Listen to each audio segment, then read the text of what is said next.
just for Annie Costabo to drop this bombshell of an article, my goodness, the owners are not responding to the players' latest offer. They're not even responding to it. They're not sending an counter. They are done with the chit chat. They are done with the games and the back and forth. It looks like the owners are about to lock this thing. 2 weeks of complete silence.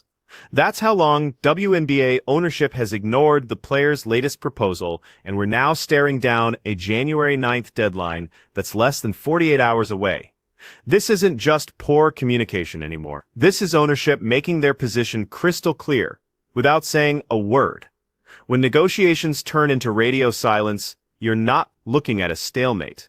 You're witnessing the setup for what could be the most devastating lockout in women's basketball history. Players are seeking a salary cap of over $10 million and 30% of league revenue. We already know the owner said, "Bruh, doing something like this will cause them to lose $700 million plus dollars." Are y'all crazy? Let's get into this article, man. This is by Annie Costable. Shout out to you. Let's get into it.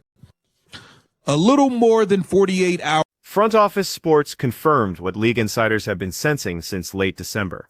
The union submitted their counter-proposal around December 23rd, and since that moment, ownership has gone completely dark. No acknowledgement, no response, not even a courtesy call. They've essentially walked away from the negotiating table entirely. Proposal they submitted roughly 2 weeks ago as of Wednesday afternoon. They haven't responded to these ladies in 2 weeks. They're done. It's a wrap. It's a wrap. It's over. It's over. They haven't responded. It's January 7th. The owners didn't even want the deadline to be extended this long because they was already done with the back and forth. They have not responded in 2 weeks. The deadline is in 2 days. So what exactly are the players demanding that's caused this total communication breakdown? They want a salary cap jumping from the current $1.5 million all the way up to $10.5 million. That's not just an increase, that's a complete transformation of the league's economics. They're also pushing for 30% of gross revenue sharing. Under their proposal, average player salaries would skyrocket from around $50,000 to over $300,000. Maximum contracts would start at $1.3 million and eventually climb to $2.78 million. Now here's what ownership offered back in early December. They put 70% of net revenue on the table, which translates to roughly 15% of actual league revenue. Their salary cap proposal would have tripled the current structure, moving from $1.5 million to $5 million. Still substantial growth, but the players looked at that and essentially demanded double losses for the league and its teams over the duration of the CBA, according to that report. They're not doing it. They're not doing a $10.5 million salary cap with 30. It's not happening. Caitlin Clark talked about compromise. Where's the compromise coming from, y'all? You've heard a lot of chatter about what we're asking for is not sustainable for the business, Nafisa Collier said during an Unrivaled broadcast Monday. Being on this side with Unrivaled, I know what it takes to run a sustainable business. Respectfully, y'all doing 3-on-3 in the same. The financial analysts working for the league ran these numbers through every possible scenario. Their conclusion was stark and unambiguous. Meeting the players' demands would generate $700 million in losses across the life of this CBA. $700 million. That's not a negotiation number. That's a deal breaker. Consider what this means for a league that's never actually turned a profit in its entire existence. The WNBA has survived on NBA subsidies since day one. Yes, 2024 brought incredible ratings and attendance, largely thanks to Caitlin Clark's impact. But one successful season doesn't erase decades of financial struggles. More importantly, it doesn't justify gambling $750 million on the assumption that this momentum continues indefinitely. Chartered flights, y'all not traveling all around the world, paying for all these bigger rings. Y'all not doing all of that, man. Stop. Y'all playing 3-on-3 in the same gym every day. No disrespect. It's cool. I'm glad everybody's making their money. I hope everybody get their money and stay healthy. But it's not the same thing. Stop it. Just stop, man. And at the same time, y'all talking about partnering with the WNBA, but you constantly taking shots. This is part of the reason they probably ain't responding to your ass for 2 weeks. Something fascinating is happening with the power dynamics here, though. The players authorized strike action back in November with overwhelming support, 98% approval on 93% participation, but ownership silence means any work stoppage would be a lockout, not a strike. That's a crucial distinction because it completely changes the narrative. Strikes make players look like they're abandoning fans. Lockouts make ownership look like they're taking control and refusing to accept unrealistic demands. Based on everything we're seeing, the timeline, the silence, the missed deadlines, that lockout scenario is exactly where this is headed. Aircraft carrier deal, those numbers will climb to almost $2,780,000 respectively. So at the end of the day, man, the owners have checked out. They said, listen, man, we done with the games. We're done with the back and forth. They haven't responded for 2 weeks. The owners haven't responded to these ladies for 2 weeks. They after all of these talks, 2 extensions later, y'all are still talking about 30% of the revenue, $10.5 million. Here's what's not being talked about. Now let's address something that came up recently that's worth examining. Kelsey Plum made some comments on an Unrivaled broadcast, arguing that the WNBA's financial concerns are overblown because look at what Unrivaled is accomplishing. She said being involved with Unrivaled has shown her what it takes to run a sustainable business, and she's using that as evidence that the WNBA can afford these salary demands. But that comparison falls apart under any real scrutiny. Unrivaled is 3-on-3 basketball played in the same facility every single day. No travel expenses beyond getting players to Miami initially. No arena rentals across 12 different cities. No chartered flights crisscrossing the country for 40-game seasons. No massive operational infrastructure. They've got 6 courts in one building and they rotate games. Acting like Unrivaled's model proves the WNBA can handle a $10.5 million salary cap is like comparing a food truck to a restaurant chain. Move on with the rookies. Caitlin Clark, the rookie contract players, the Sonia Citrons, Caitlin Clark, Angel Reese's. Bring in the draft picks. Olivia Miles, Flaugier, Lauren Betts, all of these draft picks, bring them in. You got Lexi Brown and Kalani Brown under contract and move on replacement players at this point. I want to see Caitlin Clark play in the WNBA in 2026, and I don't care if it's against Nafisa Collier or if it's against replacement players and new drafted players. I don't give a damn. I want to watch Caitlin Clark. This is nonsense. I'm fed up. Here's something else worth considering. The owners have already shown good faith by extending deadlines twice. The original CBA expiration was November 30th, 2024. They agreed to push it back once, then agreed to push it back again, even though they were clearly frustrated with the process. They gave extra time hoping it would lead to productive compromise. Instead, the players came back with demands that essentially doubled what the league offered. And now ownership has responded with complete silence. Meanwhile, don't expect Adam Silver to ride in and save the day. He's talking about NBA expansion into Europe, not mediating WA labor disputes. The players wanted his involvement, wanted the NBA's financial backing to make their demands possible.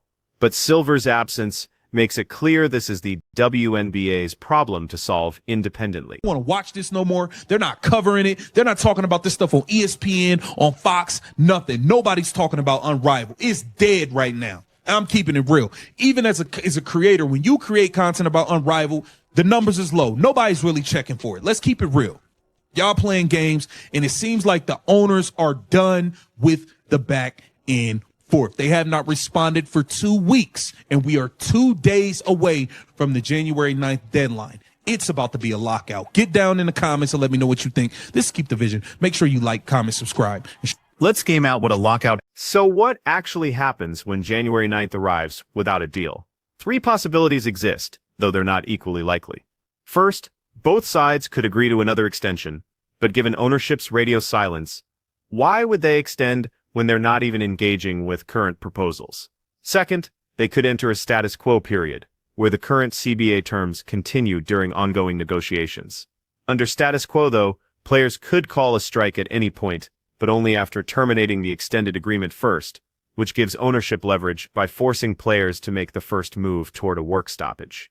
Third, and this looks most probable right now, ownership initiates a lockout. They declare they won't operate under current CBA terms and won't accept the union's proposals. No season happens until players return with realistic demands. Picture what a lockout actually means for the 2026 season timeline.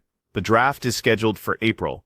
Free agency typically starts in February. Training camps begin in April and May. Season tip-off is in May.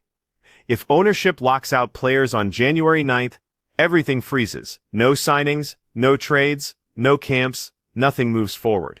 But here's where it gets complicated. Rookie contracts operate differently. Players like Caitlin Clark, Angel Reese, Cameron Brink are already under contract. Draft picks coming in April like Olivia Miles, Kiki Iriafin, Lauren Betts would be signing new rookie deals. Could the league operate with just rookies and players still under contract? Legally, possibly. Practically, you'd have rosters dominated by first and second year players, massive talent gaps between teams, and a product that looks nothing like what fans expect. But if ownership is truly done negotiating, if they're willing to let this play out completely, replacement players and rookies might be exactly what we see. Here's the uncomfortable reality nobody wants to acknowledge. The WNBA's 2024 ratings explosion was driven almost entirely by one player. Caitlin Clark's games averaged 1.2 million viewers. Games without her averaged around 400. That's a 3-to-1 ratio that tells you everything about what actually drove those record numbers. So if the choice becomes no season at all versus a season with Caitlin Clark, plus buckets and replacement players, which option do you think casual fans would prefer? Hardcore WNBA supporters, the ones who've been loyal for years, would be absolutely furious. They'd boycott and call it a complete betrayal. But those new fans who showed up specifically because of Clark might not care who she's playing against, as long as she's playing. That's harsh to say, but it's probably the exact calculation ownership is making right now. This entire situation exposes the fundamental tension that's been building in the WNBA for years. You have veteran players who've made enormous sacrifices, who've played overseas every winter just to make ends meet, who've watched NBA players get wealthy while they struggled financially. They look at 2024's success and think this is finally our moment to get paid what we deserve. And they're not wrong to feel that way, but business reality doesn't care about fairness or sacrifice or what people deserve. It cares about revenue versus expenses and whether the math actually works. Right now, that math doesn't work. The league brought in record revenue in 2024, somewhere around $200 to $250 million based on available reporting. That's fantastic growth, but when you're asking for 30% of gross revenue with a $10.5 million salary cap across 12 teams, you're talking about roughly $125 million going to player salaries alone. Add operational costs, chartered flights players also want, improved facilities, housing stipends, fertility benefits, all the other demands, and you're spending significantly more than you're making. Players would argue that's a short-term investment problem, that investing in them now will accelerate league growth, that you have to spend money to make money. There's logic to that argument, but it's asking owners to gamble hundreds of millions of dollars on that theory. These aren't NBA owners with unlimited resources. These are WNBA team owners who've been losing money for years, who've stuck with the league out of belief in its potential, who've finally seen some progress, and who are now being asked to go deeper into debt on the promise it'll eventually pay off. Can you really blame them for saying no? Can you blame them for looking at a proposal that would cost $700 million and simply walking away from negotiations? Because that's exactly what's happened here. They haven't countered, they haven't negotiated, they've just stopped talking. When someone stops talking in a negotiation, they've already decided the answer is no. The tragedy is that both sides probably want the same ultimate outcome. They want a thriving WNBA that's financially sustainable and pays players well. But they're so far apart on how to achieve that goal, and neither side seems willing to bridge the gap. Players see compromise as accepting less than they deserve. Owners see player demands as financial suicide. Now we're 48 hours from a deadline with no deal in sight, and one side refusing to even respond. If I'm handicapping what happens next, I'd say there's a 70% chance of a lockout, 20% chance of a third extension with major player concessions, and 10% chance of a miraculous breakthrough. Ownership holds all the leverage here. They can operate without veterans if necessary. They can rebuild with rookies. It's not ideal, but it's possible. Players, on the other hand, need the season to happen. Most can't afford to miss a year of salary. Some will go overseas, but that's not an option for everyone, especially players with families or injury concerns. So pressure is on the union to compromise first. And that might be exactly what ownership is counting on. By going silent, by refusing to engage, they're forcing players to return with something more realistic. It's hardball negotiation tactics that will make people angry, but it might be the only way to reach a deal that actually works financially. The question for fans is, what do you actually want to see happen? Do you want players to get everything they're asking for, even if it means the league loses massive money and potentially folds in a few years? Do you want owners to hold firm, even if it means a lockout and a compromised 2020? Or do you want both sides to find middle ground, even though right now they seem miles apart? Because if this lockout happens, if the 2026 season gets canceled or played with replacement players, all that momentum from 2020, those casual fans who just discovered the WNBA because of Caitlin Clark aren't going to stick around through a labor dispute. They'll move on to something else.